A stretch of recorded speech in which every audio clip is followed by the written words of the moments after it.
What if the person who devastated you remembers every single moment of your pain? What if their silence isn't forgetfulness, but something far more calculated?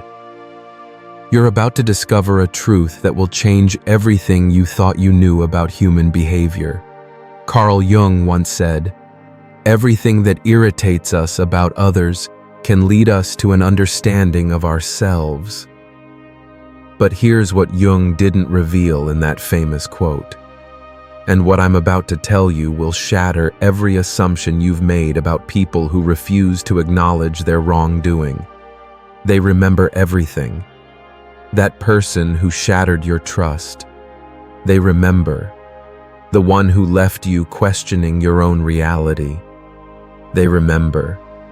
The one who made you feel like you were losing your mind. They remember every single detail, every word they said, every promise they broke, every moment they watched you crumble under the weight of their betrayal.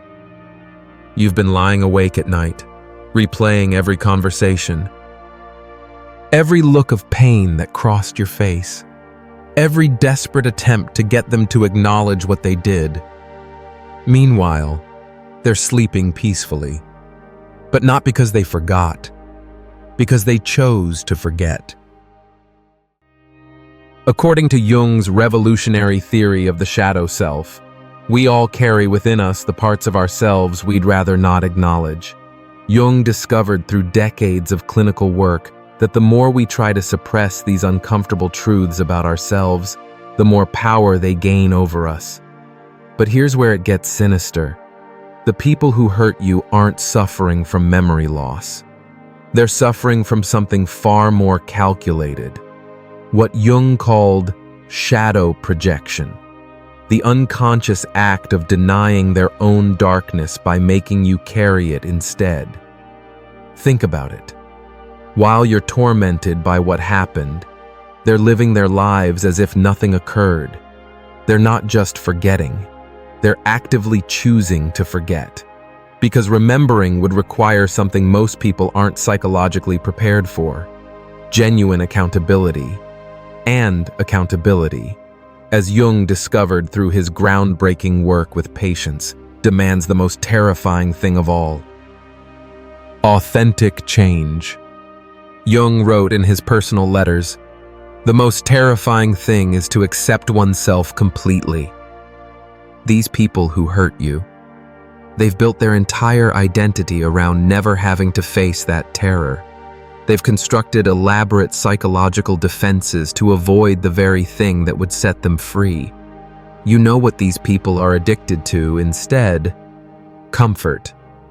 Ego protection.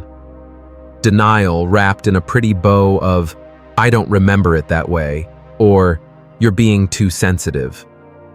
Carl Jung discovered through decades of psychological research that the human psyche will go to extraordinary lengths to protect its self-image. He called this protective mechanism the persona, the mask we wear to hide our true nature, not just from others, but from ourselves.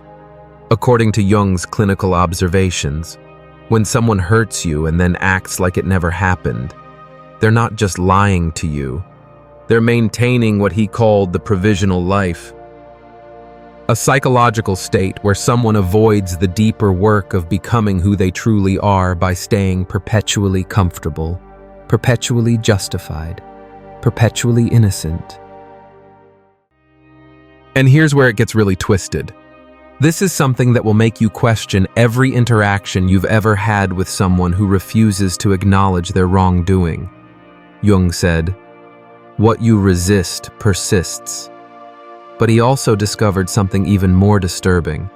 Some people have mastered the art of making their resistance look like your problem.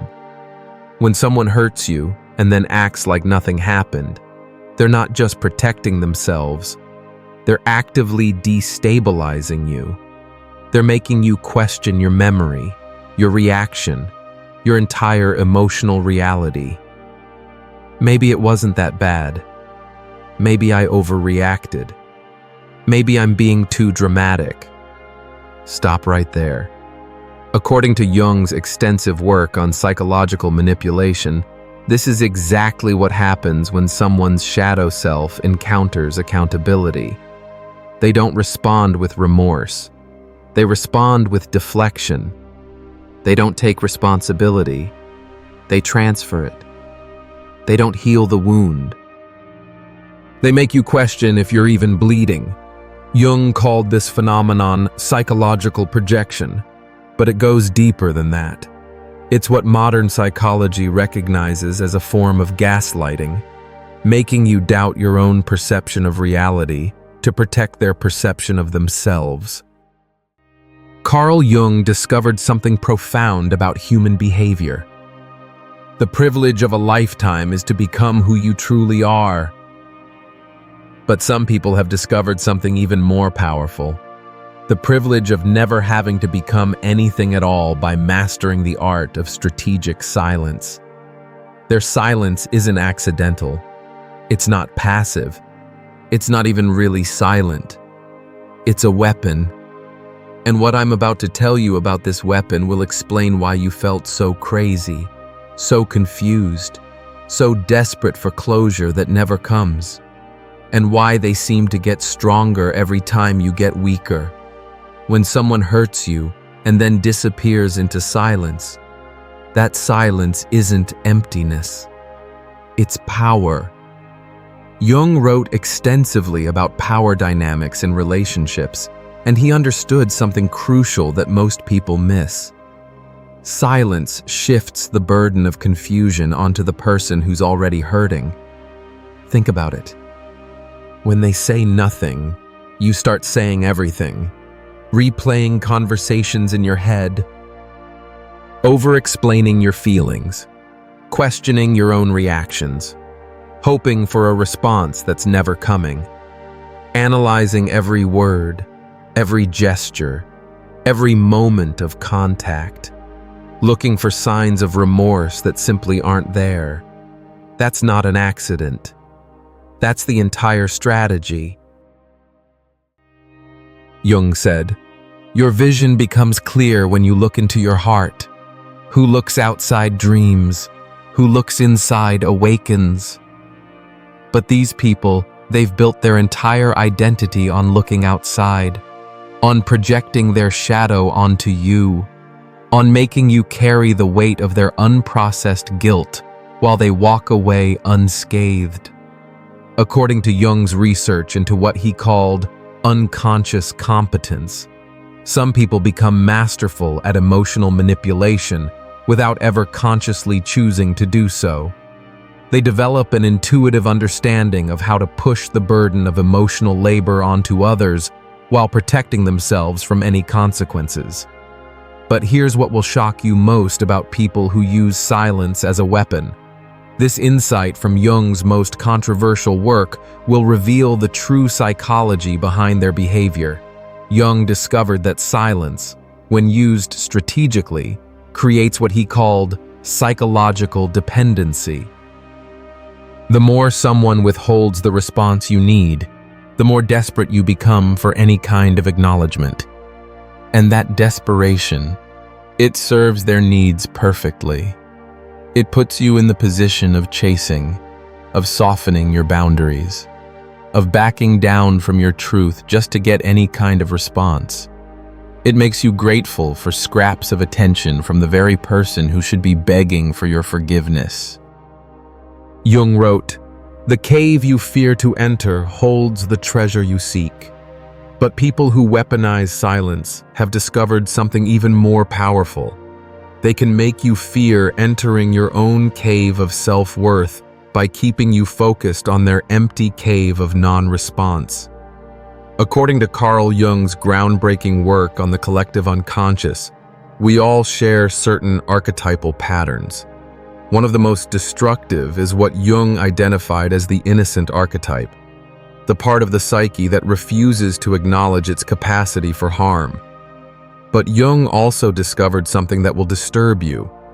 Some people don't just access this archetype occasionally, they live there permanently. They've made innocence their entire identity, which means they can never, ever be wrong. And here's what will shock you about people who can't apologize. This insight from Jung's personal analysis of his most difficult patients will change everything you thought you knew about accountability. Jung discovered that people who consistently avoid taking responsibility have developed what he called unconscious competence in emotional manipulation. They're not just randomly hurting people and then forgetting about it. They've unconsciously mastered the art of hurting others while protecting themselves from any consequences.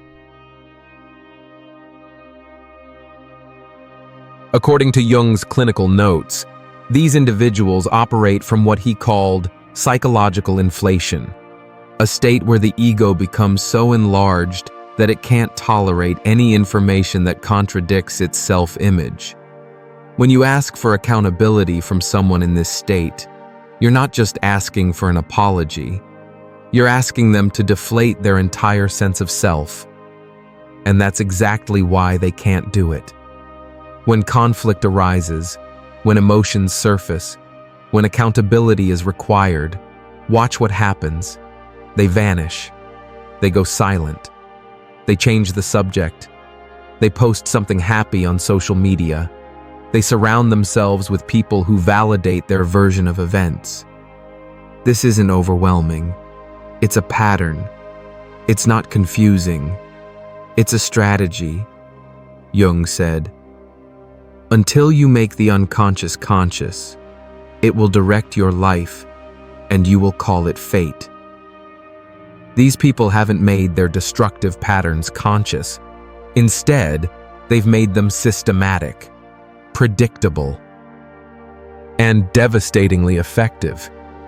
But wait, there's something even more sinister about how these people operate. Jung's research into what he called complex psychology reveals the disturbing truth about how they manage to sleep at night.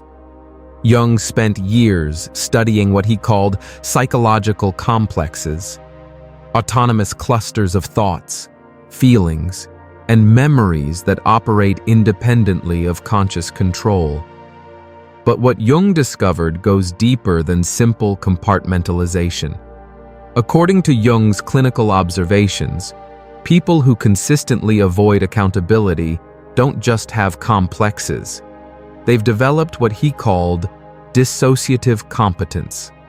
They can literally separate their actions from their identity so completely that they genuinely believe they're not responsible for the harm they cause. It's not that they don't remember hurting you. It's that they've convinced themselves they had no choice, that you forced their hand, that they were the real victim all along. They've developed such sophisticated psychological defenses that they can rewrite history in real time, casting themselves as the hero in every story where they were actually the villain. Jung wrote, "The most dangerous thing is to live in a world of projections." These people don't just live in a world of projections. They've created an entire reality where they're always right, always justified, always misunderstood. Jung said, "The privilege of a lifetime is to become who you truly are." But emotional maturity, true emotional maturity requires something most people aren't willing to give: the courage to face their own capacity for harm. And that's exactly why you keep getting hurt by people who can't process guilt. Here's something that will blow your mind about why some people can never genuinely apologize. Jung's research into what he called shadow integration reveals the disturbing truth about this pattern. Jung discovered that guilt, when processed healthfully, is actually a guide. It's the part of our psyche that says, "Something I did hurt someone I care about, and I need to make it right." It's what he called the moral function of the unconscious, the part of us that seeks balance, justice, and repair. But people who lack emotional maturity don't see guilt as guidance. They see it as an attack. They experience it as a threat to their very existence. According to Jung's work with patients who struggled with accountability, these individuals have never learned to separate their behavior from their identity. In their psychological framework, admitting wrongdoing doesn't just mean they made a mistake. It means they are mistaken. That internal collapse is too threatening to their fragile sense of self. So instead of facing the discomfort of growth, they make you the problem. Instead of sitting with their own shadow, they project it onto you. Instead of doing the work of integration, they choose the comfort of denial. Jung wrote, "One does not become enlightened by imagining figures of light, but by making the darkness conscious." These people have chosen the opposite path. They've chosen to keep their darkness unconscious by making you carry it instead. And here's what Jung realized about people who consistently avoid their shadow work. This insight will explain why confronting someone gently about their behavior often leads to you feeling like you're in a war you didn't start. Jung identified what he called ego defense mechanisms, psychological strategies the mind uses to protect itself from threatening information. But he also discovered that some people have turned these defenses into a lifestyle. When you ask for accountability from someone who's built their entire identity around avoiding responsibility, you're not just asking for an apology. You're asking them to dismantle their entire psychological structure. According to Jung's clinical notes, people in this state don't hear your pain as information. They hear it as an attack. Your request for understanding becomes their call to battle. Your vulnerability becomes their weakness to exploit. Your truth becomes their enemy to defeat. Carl Jung discovered that these individuals have spent so much energy building walls around their ego that they've forgotten how to access their own empathy. They can't sit with your pain because they've never learned to sit with their own. They've developed what Jung called psychological rigidity, an inability to adapt, to grow, to change in response to new information. They're stuck in what he called the provisional life, always avoiding the deeper work of becoming who they truly are. But here's the most important thing Jung discovered about emotional development. This insight will finally explain why you keep expecting depth from people who only operate on the surface. Jung understood that not everyone is operating at the same level of emotional development. He wrote, "The meeting of two personalities is like the contact of two chemical substances. But what happens when one of those substances is emotionally inert? According to Jung's developmental psychology, some people hit their emotional ceiling long before they ever reach honesty. They'll give you excuses. They'll give you silence. They'll give you distraction. But they won't give you what you actually need. Genuine acknowledgement. The apology you never got isn't a reflection of your worth. It's a reflection of their ceiling. Their emotional range maxed out long before it ever reached accountability. Jung discovered that real apologies require more than words. They require what he called psychological integration, the ability to hold both your light and your shadow, your good intentions and your harmful actions, your love and your capacity for damage. Not everyone has developed this integration. Some people are still operating from what Jung called psychological inflation, a state where the ego is so enlarged that it can't tolerate any information that challenges its self-image. Carl Jung discovered that psychological patterns repeat until they're made conscious. But what happens when someone is committed to keeping their patterns unconscious? What I'm about to reveal about these unconscious patterns will help you spot them before you get caught in their web. And Jung's final warning about this type of person will protect your peace forever. Jung identified what he called repetition compulsion, the unconscious urge to repeat familiar patterns even when they're destructive. People who hurt others without remorse aren't just making random mistakes. They're following an unconscious blueprint that serves their psychological needs. According to Jung's research, these individuals will consistently choose environments that protect their delusions. They'll surround themselves with people who won't challenge them, friends who nod along, partners who don't push back. They create what Jung called psychological echo chambers that keep the mirror of self-reflection far away. Because once they start looking in that mirror, the whole illusion cracks. The illusion that they're harmless. The illusion that they were just doing their best. The illusion that everyone else is just too sensitive or too dramatic or too needy. Jung wrote, "The most terrifying thing is to accept oneself completely." But these people have built their entire lives around avoiding that terror. They've developed what he called unconscious competence in emotional avoidance. They can hurt someone and then immediately create a psychological framework that absolves them of all responsibility. And here's the most liberating truth Jung ever discovered about difficult people. This insight will set you free from the cycle of waiting, hoping, and exhausting yourself trying to drag someone into emotional maturity. Jung realized something that will change your life. You cannot make unconscious people conscious. You cannot force someone to see what they're determined to ignore. You cannot love someone into emotional maturity if they're committed to staying emotionally immature. According to Jung's final writings on human relationships, the most radical act of self-love is accepting that some people will never give you what you need. Not because you don't deserve it, but because they don't have the psychological capacity to provide it. Their inability to apologize, to take responsibility, to acknowledge your pain that's not a reflection of your worth.